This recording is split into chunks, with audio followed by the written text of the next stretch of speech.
ਸਤਨਾਮ ਸ਼੍ਰੀ ਵਾਹਿਗੁਰੂ ਸਾਹਿਬ JIO. ਪਰਮ ਸਨਮਾਨਯੋਗ ਗੁਰੂ ਰੂਪ ਗੁਰੂ ਖਾਲਸਾ ਸਾਧ ਸੰਗਤ ਜੀ, ਵਾਹਿਗੁਰੂ ਜੀ ਕਾ ਖਾਲਸਾ, ਵਾਹਿਗੁਰੂ ਜੀ ਕੀ ਫਤਿਹ। ਸਾਧ ਸੰਗਤ ਜੀ, ਇਹ ਸਾਖੀ ਧੰਨ ਧੰਨ ਸ਼੍ਰੀ ਗੁਰੂ ਅਮਰਦਾਸ ਸਾਹਿਬ ਮਹਾਰਾਜ ਜੀ ਦੇ ਸਮੇਂ ਦੀ ਹੈ। ਸ਼੍ਰੀ ਸਤਿਗੁਰੂ ਜੀ ਗੁਣਾਂ ਦੀ ਖਾਨ ਆਪਣੇ ਦੀਨ ਬੰਧੂਆਂ ਨੂੰ ਤਾਰਨ ਵਾਲੇ ਹਨ। ਜਿਹੜਾ ਜਿਹੜਾ ਵੀ ਉਹਨਾਂ ਦੀ ਸ਼ਰਨ ਆਉਂਦਾ ਹੈ ਉਹ ਕਲਿਆਣ ਪ੍ਰਾਪਤ ਕਰਦਾ ਹੈ। ਸੋ ਆਓ ਬੜੇ ਪ੍ਰੇਮ ਨਾਲ ਆਪਾਂ ਇਹ ਸਾਖੀ ਸਰਵਣ ਕਰੀਏ, ਜਿਸ ਦੇ ਸੁਣਨ ਦਾ ਬਹੁਤ ਭਾਰੀ ਮਹਾਤਮ ਹੈ। ਇੱਕ ਖੱਤਰੀ ਸੀ ਜਿਸ ਦਾ ਨਾਮ ਪ੍ਰੇਮਾ ਸੀ। ਉਸ ਦਾ ਘਰ ਵਿੱਚ ਨਾ ਕੋਈ ਮਾਤਾ ਸੀ, ਨਾ ਪਿਤਾ ਸੀ, ਨਾ ਭੈਣ ਸੀ ਤੇ ਨਾ ਹੀ ਕੋਈ ਭਾਈ ਸੀ। ਉਸ ਦੇ ਸਰੀਰ ਵਿੱਚ ਕੋਹੜ ਦਾ ਰੋਗ ਪੈਦਾ ਹੋ ਗਿਆ, ਜਿਸ ਕਰਕੇ ਉਹ ਬਹੁਤ ਆਲਸੀ ਹੋ ਗਿਆ। ਹੱਥ ਪੈਰ ਗਲ ਕੇ ਡਿੱਗ ਪਏ। ਕੋਈ ਵੀ ਉਸ ਦੇ ਪਾਸ ਜਾ ਕੇ ਖੜਾ ਨਹੀਂ ਸੀ ਹੁੰਦਾ।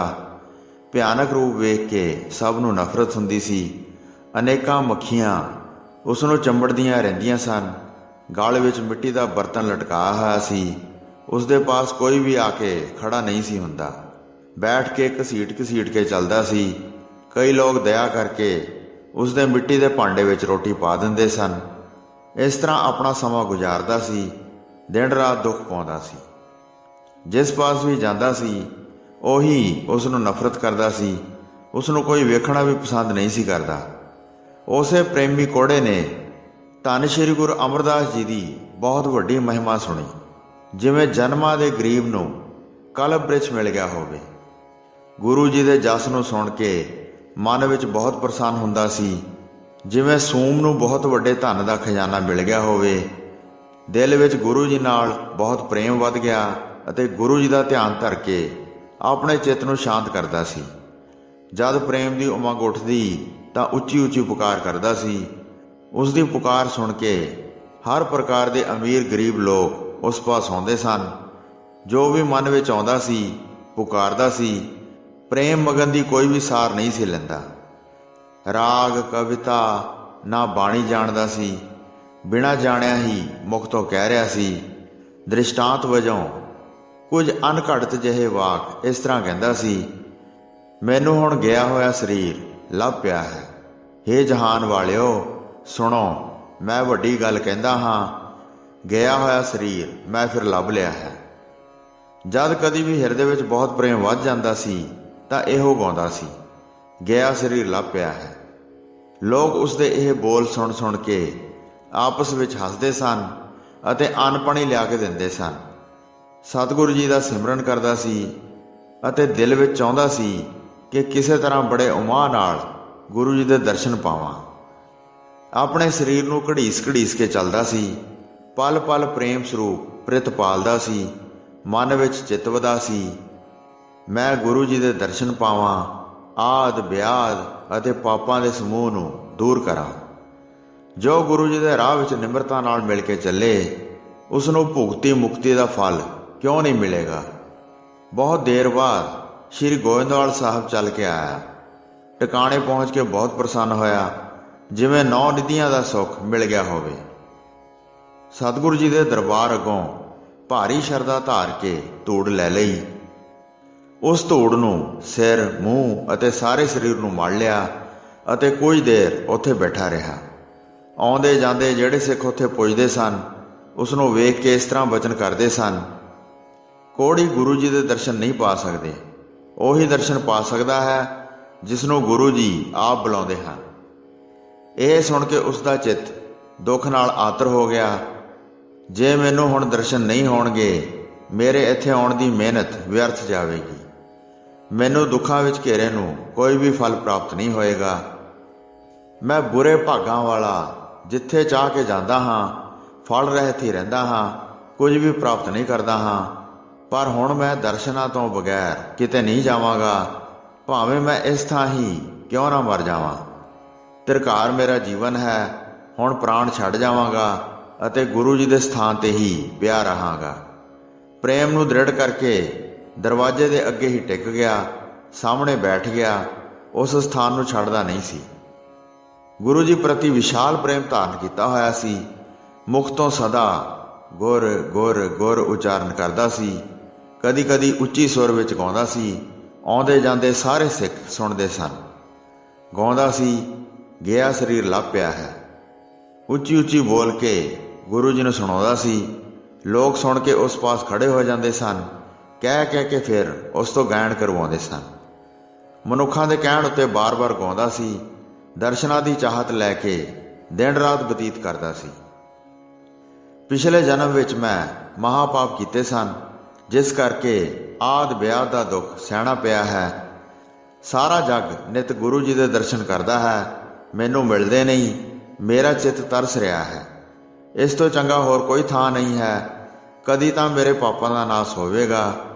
ਗੁਰੂ ਜੀ ਦੇ ਦਰ ਨੂੰ ਹੁਣ ਛੱਡਾਂਗਾ ਨਹੀਂ।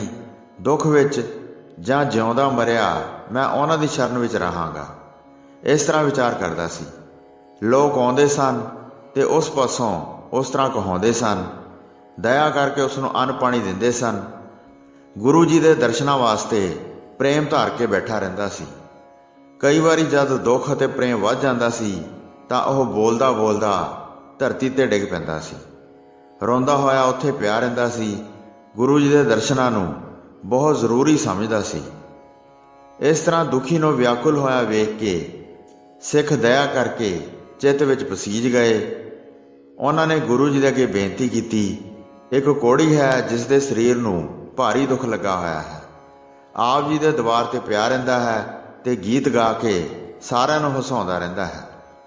ਆਪ ਜੀ ਦੇ ਦਰਸ਼ਨ ਕਰਨ ਲਈ ਉਸ ਦਾ ਚਿੱਤ ਚਾਹੁੰਦਾ ਰਹਿੰਦਾ ਹੈ ਅਤੇ ਸਦਾ ਹੀ ਆਪ ਜੀ ਦਾ ਸਿਮਰਨ ਕਰਦਾ ਰਹਿੰਦਾ ਹੈ। ਮੁਖ ਤੋਂ ਜਿਹੜੇ ਗੀਤ ਗਾਉਂਦਾ ਹੈ, ਕੀ ਕੁਝ ਕਹਿੰਦਾ ਹੈ, ਉਸ ਨੂੰ ਕੋਈ ਨਹੀਂ ਸਮਝਦਾ। ਇਹ ਸੁਣ ਕੇ ਸਤਿਗੁਰੂ ਜੀ ਨੇ ਸਭ ਨੂੰ ਸਮਝਾਇਆ, ਅਸੀਂ ਜਾਣਦੇ ਹਾਂ ਜੋ ਕੁਝ ਉਹ ਗਾਉਂਦਾ ਹੈ। ਉਹ ਕਹਿੰਦਾ ਹੈ, ਮੇਰੇ ਸਰੀਰ ਰੂਪੀ ਬਸਤਰ ਦਾ ਪਰਦਾ ਜੋ ਚਲਾ ਗਿਆ ਸੀ, ਉਹ ਫਿਰ ਮੈਨੂੰ ਗੁਰੂ ਜੀ ਪਾਸੋਂ ਪ੍ਰਾਪਤ ਹੋ ਗਿਆ ਹੈ। ਉਸਨੇ ਮੈਨੂੰ ਭਾਵ ਗੁਰੂ ਜੀ ਨੂੰ ਪ੍ਰਾਪਤ ਕਰ ਲਿਆ ਹੈ। ਇਹ ਗੱਲ ਗਾਉਂਦਾ ਹੈ ਅਤੇ ਸਾਰੇ ਲੋਕਾਂ ਨੂੰ ਸੁਣਾਉਂਦਾ ਹੈ। ਮੈਂ ਉਸਦੇ ਪ੍ਰੇਮ ਨੂੰ ਜਾਣਦਾ ਹਾਂ, ਜਿਸ ਪ੍ਰੇਮ ਤੋਂ ਮੁਕਤੀ ਪ੍ਰਾਪਤ ਹੁੰਦੀ ਹੈ। ਇਸ ਪ੍ਰਕਾਰ ਉਸਨੇ ਕਈ ਦਿਨ ਬਤੀਤ ਕੀਤੇ। ਉੱਚੀ ਆਵਾਜ਼ ਵਿੱਚ ਗੁਰੂ ਜੀ ਨੂੰ ਸੁਣਾਉਂਦਾ ਸੀ। ਜਦ ਪ੍ਰੇਮ ਨੇ ਬਹੁਤ ਵਿਆਕੁਲ ਕਰ ਦਿੱਤਾ, ਸਰੀਰ ਨੂੰ ਕੋਈ ਸੋਝੀ ਨਾ ਰਹੀ, ਧਰਤੀ ਤੇ ਡਿੱਗ ਪਿਆ। ਅੰਤਰਜਾਮੀ ਸਰਬ ਕਲਾ ਸਮਰੱਥ ਗੁਰੂ ਸੁਆਮੀ ਜੀ ਉਸਦੇ ਦਿਲ ਦੀ ਸਾਰੀ ਗੱਲ ਵੇਖ ਕੇ ਇਹ ਜਾਣ ਗਏ ਕਿ ਉਸਦੇ ਮਨ ਵਿੱਚ ਬਹੁਤ ਪ੍ਰੇਮ ਜਾਗ ਗਿਆ ਹੈ। ਉਸਨੇ ਮਨ ਕਰਕੇ ਹੋਰ ਸਾਰੇ ਆਸਰੇ ਛੱਡ ਦਿੱਤੇ ਹਨ। ਨਿਥਾਵਿਆਂ ਦੇ ਥਾਂ ਨਿਮਾਣਿਆਂ ਦੇ ਮਾਣ ਨੇ ਇਸ ਤਰ੍ਹਾਂ ਆਪਣੇ ਸਿੱਖ ਨੂੰ ਪਛਾਣ ਲਿਆ। ਬੜੇ ਪ੍ਰਸੰਨ ਹੋ ਕੇ ਸਭ ਨੂੰ ਕਿਹਾ, ਉਸ ਨੂੰ ਹੁਣ ਇੱਥੇ ਲੈ ਕੇ ਆਓ, ਜਿੱਥੇ ਸਾਡੇ ਇਸ਼ਨਾਨ ਕਰਨ ਵਾਸਤੇ ਜਲ ਇਕੱਠਾ ਹੋਇਆ ਟਿਕਿਆ ਪਿਆ ਹੈ। ਉਸ ਨੂੰ ਉੱਥੇ ਲੈ ਜਾਓ। ਉੱਥੇ ਉਸ ਨੂੰ ਚੰਗੀ ਤਰ੍ਹਾਂ ਇਸ਼ਨਾਨ ਕਰਾਵਾਂਗੇ ਤਾਂ ਸਾਰੇ ਸਰੀਰ ਨੂੰ ਸੋਝੀ ਆ ਜਾਵੇਗੀ। ਮਜੀਠੀ ਰੰਗ ਦੇ ਵਸਤਰ ਲਿਆਓ ਤੇ ਇਸ ਦੇ ਸਾਰੇ ਸਰੀਰ ਨੂੰ ਪਵਾਓ। ਨਹੁੰ ਤੋਂ ਲੈ ਕੇ ਸਿਰ ਤੱਕ ਇਸ ਨੂੰ ਪੂਰਾ ਢੱਕ ਦਿਓ। ਫਿਰ ਇਸ ਨੂੰ ਮੇਰੇ ਪਾਸ ਲਿਆਓ। ਗੁਰੂ ਜੀ ਦੇ ਇਹ ਵਚਨ ਸੁਣ ਕੇ ਸਿੱਖਾਂ ਨੂੰ ਚਾਅ ਚੜ੍ਹ ਗਿਆ। ਕੋੜੀ ਨੂੰ ਜਾ ਕੇ ਕਹਿਣ ਲੱਗੇ, ਉਠੋ, ਤੁਹਾਡੇ ਭਾਗ ਜਾਗ ਪਏ ਹਨ। ਉਸ ਨੂੰ ਜਲ ਨਾਲ ਜਾ ਕੇ ਇਸ਼ਨਾਨ ਕਰਾਇਆ ਤੇ ਭਗਵੇਂ ਰੰਗ ਦੇ ਵਸਤਰ ਪਵਾ ਦਿੱਤੇ। ਨਹੁੰਆਂ ਤੋਂ ਲੈ ਕੇ ਸਿਰ ਤੱਕ ਉਸ ਦੇ ਸਰੀਰ ਨੂੰ ਢੱਕ ਦਿੱਤਾ। ਫਿਰ ਉਸ ਨੂੰ ਲੈ ਕੇ ਸਤਿਗੁਰੂ ਜੀ ਦੇ ਪਾਸ ਪਹੁੰਚ ਗਏ। ਕਿਰਪਾਲੂ ਗੁਰੂ ਜੀ ਨੇ ਪ੍ਰੇਮੇ ਕੋੜੀ ਵੱਲ ਕਿਰਪਾ ਦ੍ਰਿਸ਼ਟੀ ਨਾਲ ਵੇਖਿਆ ਅਤੇ ਆਪਣੇ ਹੱਥਾਂ ਨਾਲ ਉਸ ਦੇ ਢੱਕੇ ਹੋਏ ਮੁਖ ਨੂੰ ਬਾਹਰ ਕੱਢਿਆ। ਜਦ ਸਤਿਗੁਰੂ ਜੀ ਦੀ ਦ੍ਰਿਸ਼ਟੀ ਉਸ ਤੇ ਪਈ ਤਾਂ ਉਸੇ ਵੇਲੇ ਸਰੀਰ ਅਰੋਗ ਅਤੇ ਸੁੰਦਰ ਹੋ ਗਿਆ। ਆਪਣੇ ਹੱਥਾਂ ਨਾਲ ਫਿਰ ਉਸ ਨੂੰ ਕੱਪੜੇ ਦਿੱਤੇ, ਸਾਰੇ ਵਸਤਰ ਨਵੇਂ ਪਵਾ ਦਿੱਤੇ। ਸਤਨਾਮ ਦਾ ਸ੍ਰੇਸ਼ਟ ਮੰਤਰ ਦਿੱਤਾ, ਮੱਥੇ ਉੱਤੇ ਵੱਡਾ ਤਿਲਕ ਲਾ ਦਿੱਤਾ ਤੇ ਧੂੜ ਦੇ ਕਿਣਕੇ ਤੋਂ ਪਰਬਤ ਬਰਾਬਰ ਬਣਾ ਦਿੱਤਾ। ਫਿਰ ਉਸ ਦਾ ਨਾਂ ਮੁਰਾਰੀ ਰੱਖ ਦਿੱਤਾ।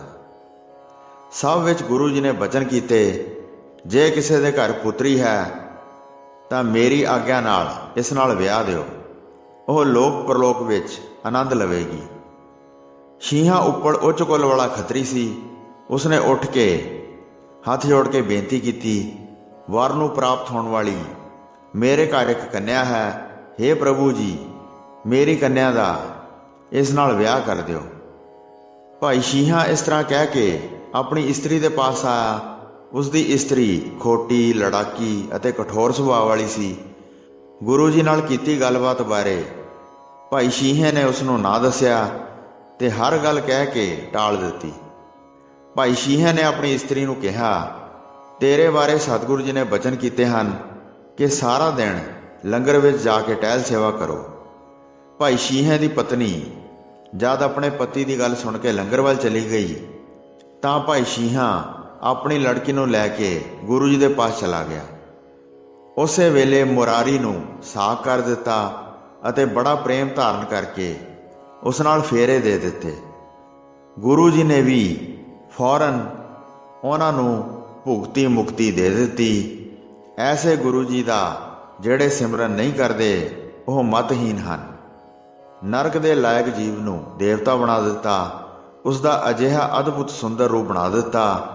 ਅਰੋਗ ਹੋਣ ਕਰਕੇ ਸਰੀਰ ਸੁੰਦਰ ਹੋ ਗਿਆ ਤੇ ਘਰ ਵਿੱਚ ਸੁੱਖ ਨਾਲ ਰਹਿਣ ਵਾਸਤੇ ਇਸਤਰੀ ਵੀ ਦੇ ਦਿੱਤੀ। ਵੇਖਣ ਵਾਲੇ ਅਤੇ ਸੁਣਨ ਵਾਲੇ ਸਾਰੇ ਹੈਰਾਨ ਰਹਿ ਗਏ। ਉਹਨਾਂ ਨੇ ਸਤਿਗੁਰੂ ਜੀ ਦੀ ਮਹਾਨ ਮਹਿਮਾ ਵੇਖੀ। ਗੁਰੂ ਜੀ ਜਿਸ ਤਰ੍ਹਾਂ ਚਾਹੁੰਦੇ ਹਨ ਉਸ ਤਰ੍ਹਾਂ ਹੀ ਕਰ ਸਕਦੇ ਹਨ। ਉਹ ਪੂਰਨ ਕਲਾਵਾਨ ਹਨ। ਆਪਣੇ ਸੇਵਕਾਂ ਦਾ ਉਹ ਉਧਾਰ ਕਰਦੇ ਹਨ ਅਤੇ ਦੁਸ਼ਟਾਂ ਦਾ ਨਾਸ਼ ਕਰਦੇ ਹਨ। ਪ੍ਰੇਮੀ ਕੋੜੇ ਨੇ ਇੱਕ ਘੜੀ ਵਿੱਚ ਹੀ ਸਭ ਕੁਝ ਪਾ ਲਿਆ। ਪਹਿਲਾਂ ਸਰੀਰ ਅਰੋਗ ਹੋ ਗਿਆ, ਫਿਰ ਵਿਆਹ ਵੀ ਹੋ ਗਿਆ। ਜਦ ਭਾਈ ਸ਼ੀਹਾਂ ਦੀ ਇਸਤਰੀ ਨੇ ਲੰਗਰ ਵਿੱਚ ਸੁਣਿਆ ਤਾਂ ਚਿੱਤ ਵਿੱਚ ਮਹਾ ਦੁਖੀ ਹੋ ਕੇ ਸਿਰ ਮਾਰਿਆ। ਉਹ ਰੋਂਦੀ ਹੋਈ ਸਤਿਗੁਰੂ ਜੀ ਦੇ ਪਾਸ ਆਈ ਤੇ ਕਿਹਾ, ਹੇ ਧੀਰਜਵਾਨ ਪ੍ਰਭੂ ਜੀ, ਇੱਕ ਕੋੜੇ ਮਾਤਾ ਪਿਤਾ ਰਹਿਤ ਅਤੇ ਕੁਲਹੀਨ ਨੂੰ ਤੁਸੀਂ ਮੇਰੀ ਪੁੱਤਰੀ ਦੇ ਦਿੱਤੀ ਹੈ। ਇਹ ਸੁਣ ਕੇ ਸ੍ਰੀ ਗੁਰੂ ਅਮਰਦਾਸ ਜੀ ਹੱਸ ਪਏ। ਫਿਰ ਕਿਰਪਾ ਦੇ ਰੰਗ ਵਿੱਚ ਰਸ ਕੇ ਉਸ ਨੂੰ ਕਿਹਾ, ਇਸ ਮੁਰਾਰੀ ਨੂੰ ਮੇਰਾ ਪੁੱਤਰ ਜਾਣ। ਇਸ ਦਾ ਮੈਂ ਤੁਹਾਡੀ ਲੜਕੀ ਨਾਲ ਵਿਆਹ ਕਰ ਦਿੱਤਾ ਹੈ। ਤੇਰੀ ਲੜਕੀ ਦਾ ਨਾਂ ਮਥੋ ਹੈ। ਮੁਰਾਰੀ ਨਾਮ ਇਸ ਦਾ ਰੱਖਿਆ ਹੈ। ਜਿਹੜੇ ਵੀ ਲੋਕ ਮਥੋ ਮੁਰਾਰੀ ਨਾਮ ਦਾ ਸਿਮਰਨ ਕਰਨਗੇ ਉਹਨਾਂ ਮਨੁੱਖਾਂ ਦੇ ਸਾਰੇ ਕੰਮ ਪੂਰੇ ਹੋਣਗੇ। ਮਥੋ ਦਾ ਚੰਗਾ ਨਾਂ ਪਹਿਲਾਂ ਲੈਣਗੇ, ਮੁਰਾਰੀ ਨਾਂ ਬਾਅਦ ਵਿੱਚ ਕਹਿਣਗੇ। ਜਿਹੜੇ ਮਨੁੱਖ ਮਥੋ ਮੁਰਾਰੀ ਦੀ ਪੂਜਾ ਕਰਨਗੇ ਉਹਨਾਂ ਦੇ ਚਿੱਤ ਦੀ ਚਿੰਤਾ ਅਤੇ ਸਰੀਰ ਦੇ ਦੁੱਖ ਖਤਮ ਹੋ ਜਾਣਗੇ। ਇਹ ਦੋਵੇਂ ਵੱਡੇ ਭਾਗਾਂ ਵਾਲੇ ਹੋਏ ਹਨ, ਮੇਰੀ ਪ੍ਰੇਮ ਭਗਤੀ ਵਿੱਚ ਮਗਨ ਹਨ। ਇਹ ਸੁਣ ਕੇ ਭਾਈ ਸ਼ੀਹੇ ਦੀ ਇਸਤਰੀ ਆਪਣੇ ਘਰ ਨੂੰ ਚਲੇ ਗਈ। ਦੰਪਤੀ ਮਥੋ ਮੁਰਾਰੀ ਨੂੰ ਗੁਰੂ ਜੀ ਨੇ ਆਗਿਆ ਕੀਤੀ, ਹੇ ਮਥੋ ਮੁਰਾਰੀ, ਹੁਣ ਤੁਸੀਂ ਜਾਓ ਤੇ ਮਨੁੱਖਾਂ ਨੂੰ ਸਤਿਨਾਮ ਦਾ ਉਪਦੇਸ਼ ਦ੍ਰਿੜ ਕਰਵਾਓ। ਜਗਤ ਵਿੱਚ ਸਿੱਖੀ ਨੂੰ ਵਧਾਓ ਅਤੇ ਫੈਲਾਓ ਅਤੇ ਆਪਣੇ ਘਰ ਵਿੱਚ ਵਸ ਕੇ ਸਦਾ ਹੀ ਸੁਖ ਪਾਓ। ਤੂੰ ਜਿਹੜਾ ਵੀ ਬਚਨ ਕਰੇਗਾ ਉਹ ਪੂਰਾ ਹੋਵੇਗਾ। ਜਿਸ ਨੂੰ ਮਰਜ਼ੀ ਵਰ ਜਾਂ ਸ਼ਰਾਪ ਦਿਓ। ਤੇਰੀ ਭਗਤੀ ਹੁਣ ਪੂਰੀ ਹੋਈ ਹੈ। ਤੂੰ ਹੁਣ ਮਹਾਨ ਸੁੰਦਰ ਗਤੀ ਪ੍ਰਾਪਤ ਕਰ ਲਈ ਹੈ। ਜਿਹੜਾ ਮਨੁੱਖ ਵੀ ਤੈਨੂੰ ਆ ਕੇ ਮਿਲੇਗਾ ਉਹ ਭਵ ਸਾਗਰ ਨੂੰ ਤਰ ਜਾਏਗਾ। ਤੇ ਹੁਣ ਇਸ ਤੋਂ ਪਰੇ ਹੋਰ ਕੀ ਕਹੀਏ। ਪ੍ਰੇਮੇ ਕੋੜੀ ਭਾਵ ਮੁਰਾਰੀ ਨੂੰ ਭੁਗਤੀ, ਮੁਕਤੀ ਅਤੇ ਨਵਾਂ ਸਰੀਰ ਦੇ ਕੇ ਵਿਦਾ ਕਰ ਦਿੱਤਾ ਤੇ ਉਹ ਸੁਖ ਪ੍ਰਾਪਤ ਕਰਕੇ ਚਲਾ ਗਿਆ। ਆਪਣੇ ਘਰ ਵਿੱਚ ਵਸ ਕੇ ਗੁਰੂ ਜੀ ਦਾ ਜਸ ਕਰਦਾ ਸੀ। ਜਿਹੜਾ ਵੀ ਉਸ ਨੂੰ ਆ ਕੇ ਮਿਲਦਾ ਸੀ ਉਹ ਵੀ ਸੁਖੀ ਹੋ ਜਾਂਦਾ ਸੀ। ਗੁਰੂ ਜੀ ਇਸ ਤਰ੍ਹਾਂ ਦੀਨ ਦੁਖੀਆਂ ਦਾ ਕੰਮ ਕਰਦੇ ਸਨ। ਇਸੇ ਕਰਕੇ ਉਹਨਾਂ ਨੂੰ ਦੀਨ ਦਿਆਲ ਕਹਿੰਦੇ ਹਨ। ਇਸ ਤਰ੍ਹਾਂ ਅਨੇਕਾਂ ਹੀ ਭੈੜੀ ਬੁੱਧੀ ਵਾਲਿਆਂ ਦਾ ਉਧਾਰ ਕੀਤਾ ਅਤੇ ਜੱਗ ਵਿੱਚ ਜੈ ਜੈਕਾਰ ਪ੍ਰਗਟ ਹੋ ਗਈ। ਪ੍ਰੇਮ ਧਾਰਨ ਕਰਕੇ ਜੋ ਵੀ ਸੁਣਦਾ ਸੁਣਾਉਂਦਾ ਸੀ ਉਹ ਵਿਅਕਤੀ ਗੁਰੂ ਜੀ ਪਾਸੋਂ ਚਾਰ ਪਦਾਰਥ ਪਾ ਲੈਂਦਾ ਸੀ। ਸੋ ਸਾਧ ਸੰਗਤ ਜੀ, ਇਸ ਤਰ੍ਹਾਂ ਧੰਨ ਸ਼੍ਰੀ ਗੁਰੂ ਅਮਰਦਾਸ ਸਾਹਿਬ ਜੀ ਮਹਾਰਾਜ ਜੀ ਨੇ ਪ੍ਰੇਮੇ ਕੋੜੀ ਦਾ ਉਧਾਰ ਕੀਤਾ ਅਤੇ ਸਾਰੇ ਸਿੱਖਾਂ ਨੂੰ ਧੰਨ ਮਥੋ ਮੁਰਾਰੀ ਕਹਿਣ ਦਾ ਉਪਦੇਸ਼ ਕੀਤਾ। ਹੋਈਆਂ ਭੁੱਲਾਂ ਚੁੱਕਾਂ ਦੀ ਖਿਮਾ ਬਖਸ਼ਣੀ ਜੀ। ਦਾਸ ਨੂੰ ਆਗਿਆ ਦਿਓ। ਵਾਹਿਗੁਰੂ ਜੀ ਕਾ ਖਾਲਸਾ, ਵਾਹਿਗੁਰੂ ਜੀ ਕੀ ਫਤਿਹ।